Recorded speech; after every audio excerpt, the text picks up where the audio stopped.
25,000 की सैलरी पर फॉर्च्यूनर कैसे खरीदें? Sounds impossible right? लेकिन सच ये है, अगर आप एक स्मार्ट प्लान फॉलो करो तो इम्पॉसिबल भी 100% पॉसिबल है। चलिए आज देखते हैं 25,000 की सैलरी से टोयोटा फॉर्च्यूनर कैसे लें। और वीडियो को एंड तक जरूर देखना, क्योंकि वीडियो के बीच में मैं कहीं भी बता सकता हूँ फॉर्च्यूनर लेने का सबसे आसान तरीका। सबसे पहले मैं आपको रियलिटी चेक देता हूँ। टोयोटा फॉर्च्यूनर का पेपर वर्क के साथ प्राइस है 50 to 55 लाख एंड 25,000 की सैलरी पर लोन लेकर फॉर्च्यूनर लेने का मतलब है अपने और अपने परिवार के फाइनेंशियल फ्यूचर को खतरे में डालना। क्योंकि अगर आप फॉर्च्यूनर ईएमआई पे भी लेते हो तो उसकी ईएमआई आएगी 60 से 80,000। इसलिए हम सबसे पहले फोकस करेंगे इनकम बढ़ाने पर। अब आप लोग बोलोगे क्या यार अबे, ये तो हम सबको पता है। रुको, मैं और भी आसान तरीका बताऊंगा, बस वीडियो में बने रहो। फॉर्च्यूनर लेना चाहते हो तो स्ट्रगल और मेहनत तो करनी पड़ेगी। आपको अपनी इनकम 1 से 1.5 लाख तक बढ़ानी होगी। फॉर्च्यूनर ही नहीं लेनी हो, उसमें पेट्रोल या डीजल भी डालना है।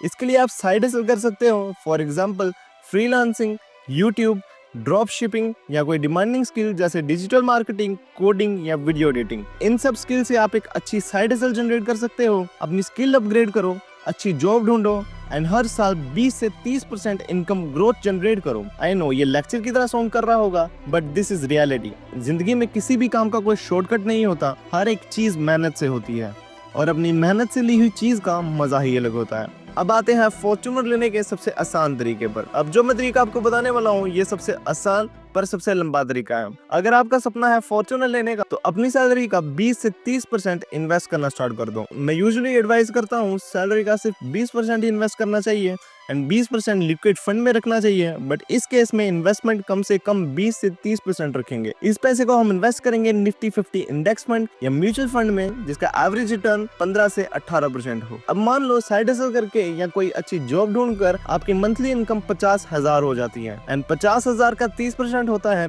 15,000। अगेन मैं बस सैलरी का 20% ही इन्वेस्ट करने की एडवाइस करता हूँ, बट यहाँ थोड़ी लिबर्टी लेंगे एंड हम 30% इन्वेस्ट करेंगे। इस केस में 15,000 पर हर साल 10% से स्टेप अप करने पर, यानी पिछले साल हर महीने 15,000 रुपए इन्वेस्ट करोगे, अगले साल 10% का स्टेप अप यानी 16,500। इसी तरह हर साल 10% से स्टेप अप करने पर 5 साल बाद आपके पास होंगे 70 लाख रुपए, 20 साल बाद आपके पास होंगे 6 करोड़ रुपए एंड 30 साल बाद आपके पास होंगे 40 करोड़ 50 लाख रुपए। 30 साल बाद अगर इन्फ्लेशन 6% भी मान ले जाए, इन पैसों की वैल्यू होगी लगभग 7 करोड़ रुपए। आपको कुछ नहीं करना, बस थोड़ी सी साइड हसल करके 25,000 की सैलरी को इंक्रीज करना है और इनकम 50,000 ले जानी है। फिर हर महीने 30% यानी 15,000 हर महीने किसी म्यूचुअल फंड या इंडेक्स में डालकर भूल जाना है और हर साल 15,000 को 10% से बढ़ाना है। एंड सपोज करो अगर इस वक्त आपके पास 7 करोड़ होते तो आप क्या करते? वही आप 30 साल बाद कर सकते हो। फिर आप एक नहीं 14 फॉर्च्यूनर ले सकते हो। बस इतनी सी मेहनत करने से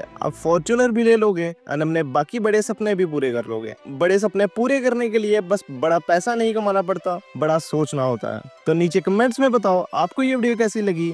इस वीडियो को अपने पापा, मामा, चाचा, दोस्त सबको शेयर करो एंड मेरे इस चैनल को करो सब्सक्राइब, ताकि आप आने वाली ऐसी इंटरेस्टिंग वीडियोस मिस ना करो। Signing off.